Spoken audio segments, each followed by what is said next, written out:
बार बार 2019 से 18 से 17 से ये आवाज़ें निकलती रही हैं कि सुधीर शर्मा जी आज बीजेपी ज्वाइन कर रहे हैं, कल कर रहे हैं, परसों कर रहे हैं। तो हम लोगों ने उस समय भी ये कहा था बड़े नेताओं को कि ये व्यक्ति कभी भी पार्टी छोड़ सकता है। जब ये 22 में जीते तो उसी दिन, जिस दिन रिजल्ट निकला, उसी दिन रात को 2 बजे हमारे घरों के शीशे टूट गए थे। ये शीशे तोड़ने वाली जो कहानी है कि सुधीर शर्मा ने पत्थर पड़वाए थे कांग्रेस नेताओं के घर पे, ये पूरी कहानी क्या थी? आखिर ये हुआ क्यों था? विप्लव ठाकुर जी जो इतने सीनियर नेता है, मैं खुद हमारी धर्मशाला की मेयर, हमारे एक जिला परिषद सदस्य थे, 4 घरों के शीशे इन्होंने तोड़े। जग्गी जी, बीजेपी के जो प्रत्याशी हैं, जो आपके प्रतिद्वंदी हैं, वो जिक्र तक नहीं कर रहे हैं आपके नाम का अपने प्रचार में, या जिस तरह के आरोप लगा रहे हैं, सिर्फ मुख्यमंत्री पर प्रत्यारोप आरोप उनके चल रहे हैं। ये व्यक्ति सोच रहा है कि वो माननीय मुख्यमंत्री को जितना टारगेट करेगा उतना हीरो बन के निकले, लेकिन इन लोगों ने जो कांड किया है, जो घटनाएं की है, उससे मुख्यमंत्री की छवि ऊपर चली गई है और इनकी नीचे। डोर टू डोर कैंपेन भी आपके लिए सीएम सुक्खू कर रहे हैं। तो अगर ऐसा होता है कि 4 जून को आपकी जीत होती है, तो ये जानना चाहूंगी कि क्रेडिट किसको जाएगा, आपको या सुखविंदर सिंह सुक्खू को? धर्मशाला की जनता से संवाद कर रहे हैं। उन्होंने यहाँ तक कहा कि धर्मशाला में देवेंद्र जग्गी तो आपके विधायक होंगे, लेकिन सुखविंदर सिंह सुक्खू भी धर्मशाला के दूसरे विधायक होंगे। ये जो प्यार उन्होंने धर्मशाला की जनता से दिखाया है। अभी मैं योग से निकल रहा था, आप भी जरूर जाएं वहाँ पे। आप देखें जहाँ पे हमारे पोस्टर लगे हुए, जहाँ पे हमारे होर्डिंग लगे हुए, उन होर्डिंग्स को, हमारी जो फोटो, उसको फाड़ा गया है। ये आज नहीं, ये 2021 में भी हुआ था। जहाँ जहाँ हमने होर्डिंग लगाए, इस महाशय ने हमारी होर्डिंग को फाड़ा और हमारे जो पोस्टर थे उस पर इन्होंने तार को लगा के उस पोस्टर को काला किया। हिमाचल प्रदेश में हो रहे 6 विधानसभा के उपचुनावों में से सबसे चर्चित और सबसे महत्वपूर्ण सीट है धर्मशाला विधानसभा सीट। और धर्मशाला विधानसभा सीट से कांग्रेस पार्टी ने मैदान में उतारा है अपने आम कार्यकर्ता को। यूं तो जग्गी जी आम कार्यकर्ता है, लेकिन इससे पहले ये नगर निगम धर्मशाला के मेयर भी रह चुके हैं और इसी के साथ साथ प्रधान के तौर पर इन्होंने अपना करियर की शुरुआत की थी। 35 साल हो गए हैं इन्हें पार्टी का झंडा उठाते हुए और अब कांग्रेस पार्टी ने इन्हें महत्वपूर्ण जिम्मेदारी दी है। नमस्कार, मैं नेहा धीमान और फर्स्ट वर्डिक्ट मीडिया की ओर से आज की इस चुनावी चर्चा में आप सभी का स्वागत है। तो दर्शकों, आज इस चुनावी चर्चा के लिए हमारे साथ मौजूद है धर्मशाला विधानसभा सीट से कांग्रेस पार्टी के प्रत्याशी देवेंद्र सिंह जग्गी जी। जग्गी जी, बहुत बहुत स्वागत है। धन्यवाद। जग्गी जी, सबसे पहला सवाल तो मेरा आपसे यही रहेगा, क्योंकि आप जानते ही हैं कि धर्मशाला सीट जो है वो इस वक्त सबसे चर्चित सीट जो है कहीं ना कहीं उपचुनावों के लिए बन गई है। सुधीर शर्मा यहाँ से भारतीय जनता पार्टी के प्रत्याशी हैं, जो पहले कांग्रेस में हुआ करते थे। पिछले 2022 में वो कांग्रेस से प्रत्याशी थे, अब भाजपा के प्रत्याशी हैं। आपसे जानना चाहूंगी कैसे टक्कर दे रहे हो? देखिए, सबसे हॉट सीट इसलिए हो रही है क्योंकि सुधीर शर्मा जी को माननीय मुख्यमंत्री जी ने कहा है कि जितना भी घटनाक्रम पीछे हुआ उसके ये सरगना है। और क्योंकि सभी लोग धर्मशाला के, चाहे बाहर क्यों, सभी को ये लगा है कि इस व्यक्ति ने कांग्रेस ने इस व्यक्ति को इतने बड़े बड़े पद दिए, मंत्री बनाया, AICC में सेक्रेटरी बनाया, उनके परिवार के जो उनके पिताजी जो रहे उनको भी कांग्रेस ने एक अच्छे नेता रहे, एक बड़े कद के नेता रहे। और उसके बाद जब उन्होंने भाजपा ज्वाइन की तो ऑटोमेटिकली लोगों में रोष था और इस रोष के चलते अब यहाँ पे जो इलेक्शन हो गया है और इसलिए इलेक्शन चला हुआ है, ये इलेक्शन अब ये कांग्रेस और ये भाजपा का इलेक्शन नहीं रहा, ये इलेक्शन धर्मशाला के लोगों का और एक विश्वासघाती धोखेबाज का इलेक्शन हो गया है। और दूसरा यहाँ पे एक चला हुआ है क्योंकि ये लोग काफ़ी साधन संपन्न लोग हैं और ये इलेक्शन धन बल का इलेक्शन लड़ रहे हैं और यहाँ पे जनता इलेक्शन लड़ रही है। चर्चित होने का ये भी कारण है।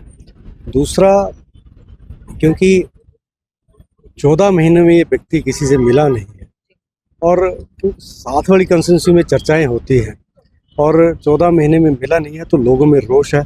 वही लोग इतना ज़्यादा इसमें चर्चाएं कर रहे हैं कि ऐसे व्यक्ति को इस बार सबक सिखाना जरूरी है। आप कह रहे हैं कि सुधीर शर्मा पिछले 14 महीनों में जनता के बीच नहीं गए थे। आपसे जानना चाहूँगी, टिकट की दौड़ में तो आप 2022 में भी थे, टिकट नहीं मिला था, लेकिन क्या इन 14 महीनों में आप जनता के बीच में रहे हैं? देखिए, जो मेरा कार्यक्षेत्र रहा है जी। उसमें तो मैं पिछले 25 वर्षों से हूँ और उसी के चलते बार बार लोग जिता के भेजते हैं। जितना मेरा एरिया था, जितना जहाँ से मैं चुनाव लड़ता था, और कांग्रेस पार्टी के लिए जो काम होते थे वो हम लोगों ने किए। लेकिन 2022 में भी हम लोग हाईकमान में एक चीज़ कहते थे कि यहाँ से किसी लोकल प्रत्याशी को टिकट दे दें, किसी को भी दे दें उसमें। और बार बार 2019 से 18 से 17 से ये आवाज़ें निकलती रही हैं कि सुधीर शर्मा जी आज बीजेपी ज्वाइन कर रहे हैं, कल कर रहे हैं, परसों कर रहे हैं। तो हम लोगों ने उस समय भी ये कहा था बड़े नेताओं को कि ये व्यक्ति कभी भी पार्टी छोड़ सकता है, क्योंकि इनका व्यवहार ऐसा रहा है कांग्रेस पार्टी के साथ। इन्होंने धर्मशाला में कांग्रेस पार्टी को बहुत नुकसान पहुंचाया है, तोड़ने की कोशिश की थी। इन्होंने अपने लोगों को जो पेड वर्कर थे उनको आगे ले आए और संगठन के लोगों को इन्होंने पीछे कर दिया था। तो इसके चलते हमने 22 में भी हाईकमान को कहा कि ऐसे व्यक्ति को टिकट ना दें, और उसका रिजल्ट ये हुआ था कि आपको याद होगा जब ये 22 में जीते तो उसी दिन, जिस दिन रिजल्ट निकला उसी दिन रात को 2 बजे हमारे घरों के शीशे टूट गए थे। और क्योंकि हम लोग जो इस चीज़ का विरोध कर रहे थे कि ऐसे व्यक्ति को टिकट ना दे जो कभी भी भाजपा में जा सकता है, उस विरोध के चलते इस व्यक्ति ने जीतने के बाद सबसे पहला काम किया, विप्लव ठाकुर जी जो इतने सीनियर नेता हैं, मैं खुद, हमारी धर्मशाला की मेयर, हमारे एक जिला परिषद सदस्य थे, 4 घरों के शीशे इन्होंने तोड़े।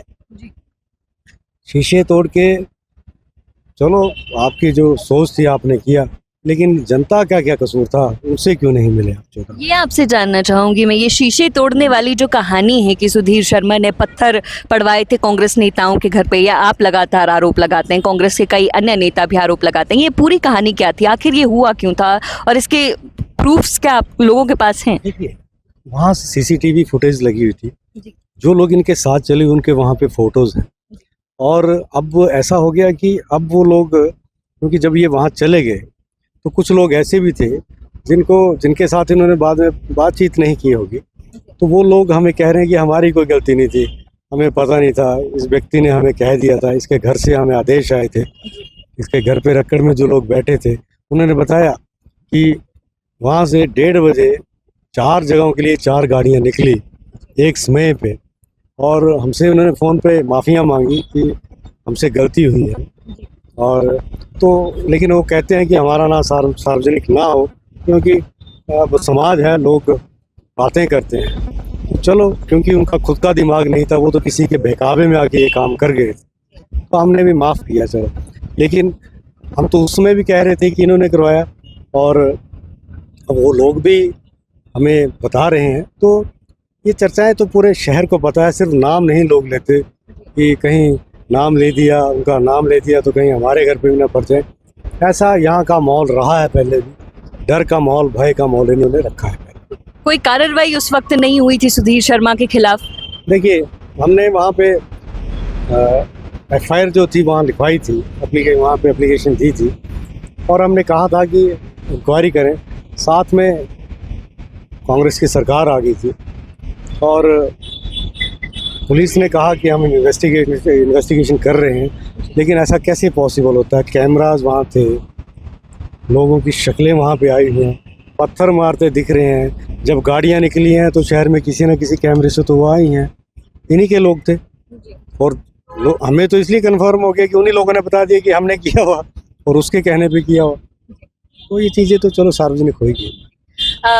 जग्गी जी, बीजेपी के जो प्रत्याशी हैं, जो आपके प्रतिद्वंदी हैं, वो जिक्र तक नहीं कर रहे हैं आपके नाम का अपने प्रचार में, या जिस तरह के आरोप लगा रहे हैं, सिर्फ मुख्यमंत्री पर प्रत्यारोप आरोप उनके चल रहे हैं, आपके नाम का जिक्र भी नहीं है, तो इसको आप किस तरह से देखते हैं? देखिए, ये व्यक्ति सोच रहा है कि वो माननीय मुख्यमंत्री को जितना टारगेट करेगा उतना हीरो बन के निकलेगा, लेकिन इन लोगों ने जो कांड किया है, जो घटनाएं की हैं, उससे मुख्यमंत्री की छवि ऊपर चली गई है और इनकी नीचे।